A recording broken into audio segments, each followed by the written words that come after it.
começam de facto a ser demasiados casos. Todos os dias temos algo a envolver alguém do Chega. Atualmente parece que o debate político se tornou uma espécie de casa dos segredos. Passamos mais tempo a falar de casos e casinhos do que de questões políticas e parece que os portugueses de repente têm acesso à saúde, à educação, plena habitação. Eu sou do Seixal e recordo-me da Conselhia do Partido Socialista no Seixal, a dado momento ter tido uma grande confusão, porque contrataram prostitutas para ir bater à porta de um vereador. Conclusão, aquilo acabou com um divórcio. Olha, fica-lhe mal é estar a divulgar uma notícia falsa. Fica-lhe mal, porque eu tenho aqui um desmentido de um outro órgão de comunicação social que dizia que a notícia era falsa. Notícia falsa atinge deputado do Chega e põe o partido em polvorosa. É o tal e qual. Quero criticar. Está registado pela ERC. Se me permitir continuar a contextualização, isto surge num dia em que André Ventura critica o JN por duas capas que teve esta semana, uma em que dá conta da tal rixa em Oliveira do Hospital com militantes que eu sinceramente nem sei quem são, e diz lá, militantes do Chega fazem e acontecem. E no dia seguinte fazem uma capa onde falam de um vereador do Partido Socialista acusado de corrupção, mas não metem lá nenhum que é vereador do Partido Socialista. Sabe o que é que dizem? Que é gestor do McDonald's. Admitiu, o outro diz que não. A castração química dos pedófilos. Se forem os dois culpados, para mim que sejam os dois castrados. Acredito na presunção de inocência e, acima de tudo, acredito na investigação que foi feita e que diz que o deputado não esteve envolvido nesta matéria. Mas que a Justiça apure. E se esteve, nós somos os primeiros. Nós não ilibamos e, caso seja culpado, vai ser afastado. Agora, deixe-me dizer isto. O JN foi o primeiro órgão de comunicação social a voltar a esta notícia de 2023. E, se calhar, foi porque André Ventura os confrontou com a falta de profissionalismo que tem. Pedro Peçanha conseguiu mostrar ao partido que não estava minimamente envolvido nesta matéria, que as pessoas que apresentaram queixa eram sem-abrigos, que alegadamente foram pagos para apresentar esta queixa, neste momento estão foragidos e é por isso que a Polícia Judiciária não consegue descobrir mais coisas sobre esta matéria. Portanto, nós acreditamos que realmente pode existir uma cabala. Mas mesmo que seja, vou-lhe dizer uma coisa, a nossa diferença é que caso Pedro Peçanha realmente tenha feito este ato hediondo, acredita na presunção de inocência, mas não acredita na inocência provada. Falou de Paulo Pedroso. Nunca foi provada, não foi inocentado. Ele não foi inocentado. Quando não tem razão, não precisa de ser irritado. É porque eu tenho razão e eu não vou permitir. Paulo Pedroso foi inocentado. Ouça, o senhor gosta de ser mal educado e de me interromper sucessivamente. E, portanto, deixa-me concluir a intervenção e quando a palavra passar para si, continua. Caso Pedro Peçanha venha realmente a mostrar que esteve envolvido neste caso e que a Polícia Judiciária prova isto e que a Justiça prova isto, pode ter a certeza que o Chega vai limpar, como tem feito com todas as pessoas que estão envolvidas em escândalos e que realmente não conseguem provar a sua inocência. Neste momento, parece-me algo estranho. Dois sem-abrigo que apresentam uma queixa, não há vítima, ninguém sabe descobrir quem é que foi a pessoa violada. Parece-me estranho. E não seria a primeira vez que víamos homens, e isto tem começado a surgir cada vez mais, que são acusados. Porque hoje, olha, a mim pode-me apetecer agora ir ao Ministério Público e fazer uma queixa em relação ao Bruno. E é tão fácil, uma denúncia anónima a dizer, olha, o Bruno Gonçalves assediou-me, o Bruno Gonçalves violou-me, eu posso fazer isto. E depois o Bruno vai ter que responder aos portugueses porque é que está a ser alvo de uma queixa quando não sabe sequer identificar quem é que foi a denúncia. Não vamos comentar, não, porque os primeiros foram apanhados e a partir daí há uma sequência, mas vamos fazer a ordem cronológica. Para esconder o Tutti Frutti e o vereador a Rita, que é bem educada. Não era melhor ter o Chega a reunir-se e, enfim, procurar autodisciplinar-se na forma como se comporta no Parlamento? Desculpe responder. Não sei se já assistiu ao Parlamento italiano, onde existem cenas de pancadaria. Não sei se já assistiu, por exemplo, ao Parlamento britânico. Não quero chegar a esse. Eu também não quero chegar, eu só quero que as pessoas percebam que um Parlamento é, infelizmente, um sítio de discussões acesas e que sempre foi. Eu dei o exemplo do deputado. Eu dei o exemplo do deputado do Partido Comunista Português, Jerónimo de Sousa, que mandava pessoas a sítios que eu não vou reproduzir aqui porque são palavrões, mas isto acontecia e continua a acontecer e continuará a acontecer. Acho que todos se lembram de Manuel Pinha fazer cornos num debate na plenária. Eu não estou. O Parece uma Morta foi uma resposta a um ataque a um filho. Eu volto-lhe a dizer, eu não sou mãe, não sei como é que reagiria naquele momento. Já que estamos a falar em apartes, acho que era muito interessante sublinharmos alguns apartes que existiram hoje. Até porque hoje houve um debate que está a passar despercebido sobre a disciplina de cidadania e desenvolvimento.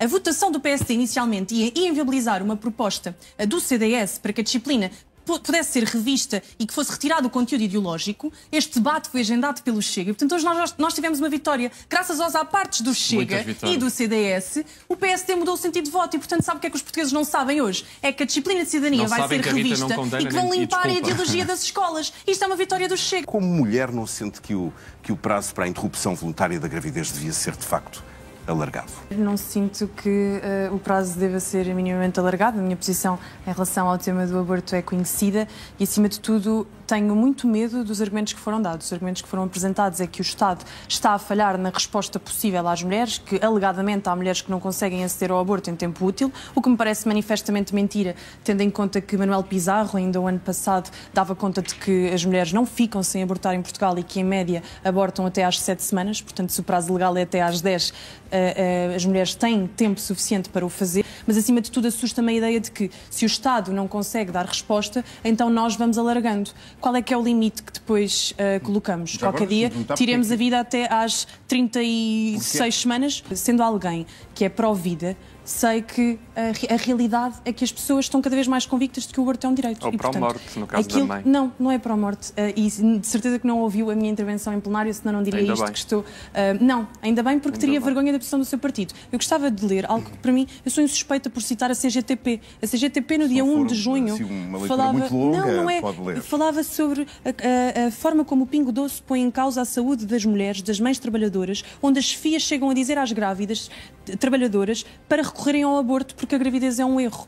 Isto é da CGTP, não é do Chega. A CGTP está na ala oposta, para quem não sabe, lá em casa, ligado ao Partido Comunista Português. De facto, há trabalhadoras que são coagidas a abortar pelos seus patrões, numa lógica de que o lucro tem que imperar. Consegue compreender as palavras do Bruno? Claro que consigo compreender as palavras do Bruno. São palavras de quem não tem noção. São palavras que representam a elite dos humanos, portugueses comuns, sentem de facto alarme social, sentem de facto insegurança na rua. Então acha que não são percepções, não são sensações, é os desafios do dia-a-dia, é estarem nos transportes públicos e sentirem-se, nomeadamente as mulheres, assediadas, é entrarem em certos serviços públicos e não serem atendidos e verem as filas cheias de pessoas que não contribuíram tanto como eles para o seu país. Se não é ir um pouco mais além daquilo que se pretendia, impedir o atendimento gratuito aos imigrantes que ainda não tenham a situação regularizada em Portugal?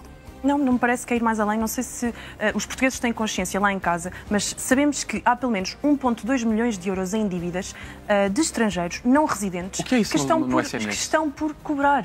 Este valor pode ascender aos 15 milhões. Isto está a ser noticiado por órgãos de comunicação social que não tem nada a ver, não me interessa qual é o orçamento para a saúde, interessa-me que há 15 milhões que foram utilizados de forma abusiva e que não estão a ser pagos. E o que o português comum percebe lá em casa é que anda a descontar, anda a pagar impostos e sempre que bate à porta do Serviço Nacional de Saúde não tem capacidade. Olha, sabe o que é que foi decidido hoje? Diga. Que tem que ligar para certas urgências, nomeadamente em Lisboa, para saber se podem se dirigir às urgências ou não. Agora diga isto a uma mulher grávida que está a viver um período de dificuldade. E explica então à mulher grávida que há máfias que estão a trazer para cá grávidas que voam no final da gravidez aos 8 meses ou aos 9 meses. Isto até coloca em causa o bebê. Até coloca em causa o bebê. Há máfias que estão a lucrar, a trazer para cá mulheres que chegam a Portugal, que têm os seus filhos em Portugal e que depois dão início a um processo de pedido de nacionalidade. Isto não está a ser noticiado pela Rita Matias. Foi uma notícia do NAU há 45 minutos atrás. O Chega teve hoje 2 grandes vitórias. Além de garantir que os cidadãos estrangeiros têm que pagar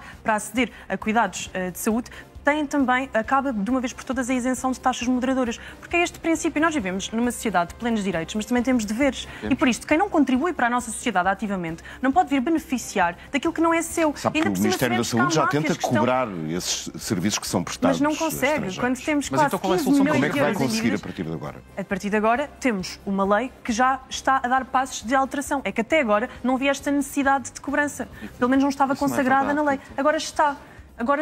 Cada cidadão estrangeiro que aceda ao Serviço Nacional de Saúde vai ter que passar a pagar e temos que acabar de uma vez por todas com esta rede de tráfico de pessoas que vêm para Portugal e que, acima de tudo, ofendem aquilo que é nacionalidade. Quer dizer, nós que vimos os nossos avós derramarem o seu sangue pela nossa nacionalidade, percebemos que agora há negócio da nossa nacionalidade. Temos centros de saúde onde 94% dos atendimentos são para cidadãos estrangeiros e não residentes. Estão em dívida. São 15 milhões em dívida. Aquilo que nós discutimos aqui hoje é de absoluta importância para o setor do ambiente e energia em Portugal e não deixa de ser caricato que só estejam representadas as forças políticas do Partido Socialista, o Partido Social Democrata e o Partido Chega. Num contexto em que temos visto, dia após dia, conjuntos de manifestações e de ações até criminosas nas ruas, a Rua de São Bento cortada, a Avenida de Roma cortada, atacaram um ministro, atacaram as instalações da REN, tudo isto promovido por um conjunto de ativistas do seu nome Climáximo, presidida por João Camargo, que é esposo de Joana Louçã, autor regular na esquerda.net e no Expresso.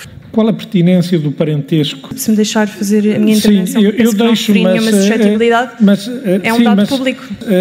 Não me parece todo relevante. Para o que quer que seja, acho que estamos a extravasar quando estamos a falar de parentes, de pessoas. Isto é uma opinião minha. Permita-me dizer que, na qualidade de Presidente, considero que não lhe compete emitir opiniões em relação àquilo que aqui digo. Não teci qualquer nota em relação ao grau de parentesco, que pouco me diz. Aquilo que queria dizer é que há uma proximidade ideológica e até familiar ao Bloco de Esquerda, que não está presente na sala. Não está presente na sala. Deixe-me interromper duas coisas. Relativamente às coisas que eu digo, sou eu que as digo, entende? Isto é muito sério o que eu estou a dizer. Acho que estamos a extravasar aquilo que nos trouxe aqui hoje, que é muito importante. Volto a refrisar que se começa a tornar frequente a interrupção de um grupo parlamentar. O regimento assim diz que os senhores deputados não devem ser... Não é de um grupo parlamentar. Se me permite, deixe-me fazer a minha intervenção. Não é a falar. Assim, não tenho condições de fazer a intervenção. Deputada, faça favor de se calar. E não tem nada a ver com o facto da senhora deputada ser do grupo parlamentar do Chega. Tem a ver com um conjunto de questões que disse e que eu decidi fazer uma intervenção. Dizer que, independentemente das considerações que faz, eu no uso da palavra também posso fazer as considerações que me parecem razoáveis e, quanto a mim, parece-me razoável dizer que começa a ser frequente o Sr. Presidente interromper os trabalhos e até ter um tom professoral que acho que não se adequa às condições, às funções que o Sr. Presidente desempenha e às funções que eu desempenho enquanto deputada eleita a esta Assembleia. Aquilo que eu estava aqui a frisar era algo mais importante. Era que estamos a discutir uma matéria fundamental que vai impactar o ambiente e a gestão de resíduos em Portugal e não temos aqui as forças políticas que clamam para si essas agendas. São elas Bloco de Esquerda e PAN. E a única questão que é preciso rever neste momento é garantir que o transporte destes resíduos não é feito em estradas municipais e não traz riscos de maiores às populações locais, que estes caminhões possam ser desviados e assim evitarmos, por exemplo, acidentes e evitarmos todo o tipo de condicionamentos que o transporte destes resíduos geram. A CCDR, na reunião que teve com o Sr. Secretário de Estado a 10 de março, que diz que têm limitados recursos humanos disponíveis. Quantas ações de fiscalização é que decorreram com a APA e com a CCDR? Onde é que foram? O que é que viram?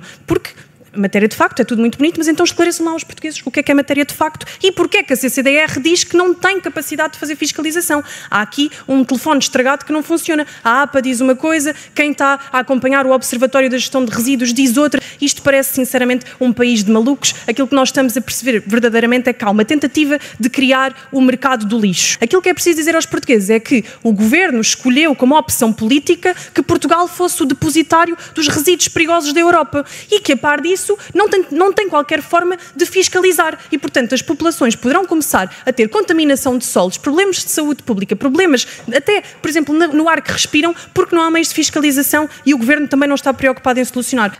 Lições de dignidade humana do Partido Socialista não levamos. Não sei se estou à vontade para falar, porque o Ministério Público a qualquer momento pode abrir mais um inquérito e investigar qualquer coisa que eu diga, mas, de facto, não vi o Ministério Público abrir qualquer tipo de inquérito ao Bloco de Esquerda por ter tido nas suas manifestações cartazes onde se podia ler polícia bom é polícia morto. Ou quando tinha dirigentes políticos e agora ativistas dizerem bosta da bófia. Eu não vi o líder do Chega, de facto, dizer que aquilo que apelava era que a polícia agisse de forma racista, indiscriminada. Não vi nada disso. Aquilo que vi André Ventura dizer foi: respeitem a polícia, respeitem a autoridade. É tempo de apurar-se aquilo que está a acontecer. Aquilo que eu sei foi que a Juventude Socialista veio prontamente condenar o polícia de 27 anos e dizer que o polícia é racista. Se hoje temos tumultos nos bairros, se hoje temos pessoas que se sentem segregadas e se sentem particularmente vítimas de qualquer coisa, como, por exemplo, neste caso, racismo, é porque a classe política as segregou, as guetizou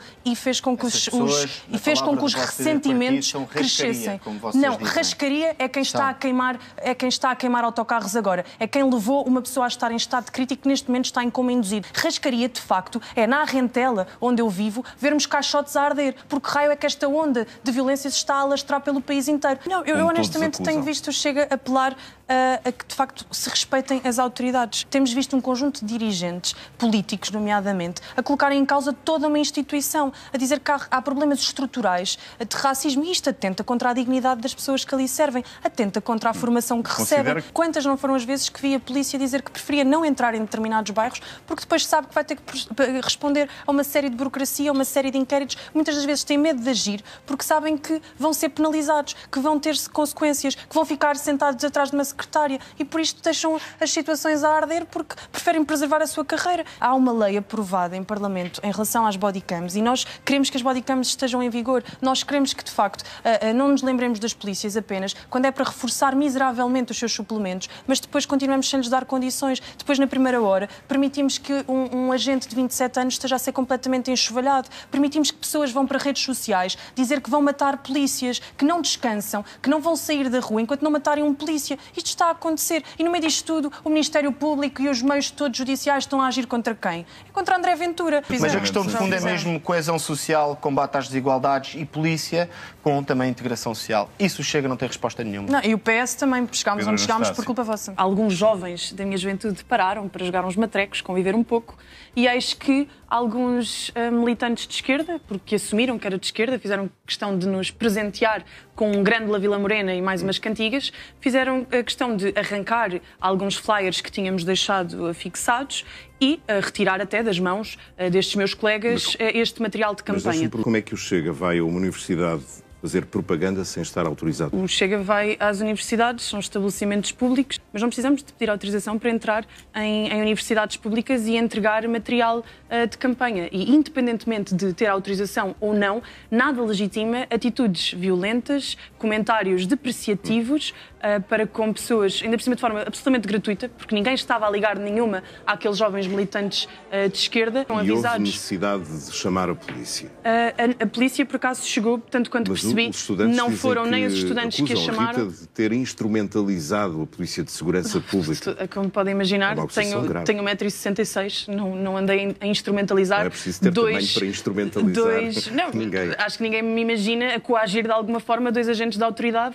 Estes agentes estavam a fazer a sua ronda habitual, portanto não foram chamados nem pela universidade, nem pela nossa comitiva. Acho que não é muito normal estarem pessoas do Chega e estarem uns cantores que ainda por cima cantavam mal, a grande La Vila Morena. Tem que ir treinar mais um pouquinho. Vejo que o Chega tem sempre uma prática que é intimidatória, agressiva. Basta ouvir a Rita Matias aqui nos programas como esse apenas uma vez por semana. Um homem de 1,75 m está intimidado.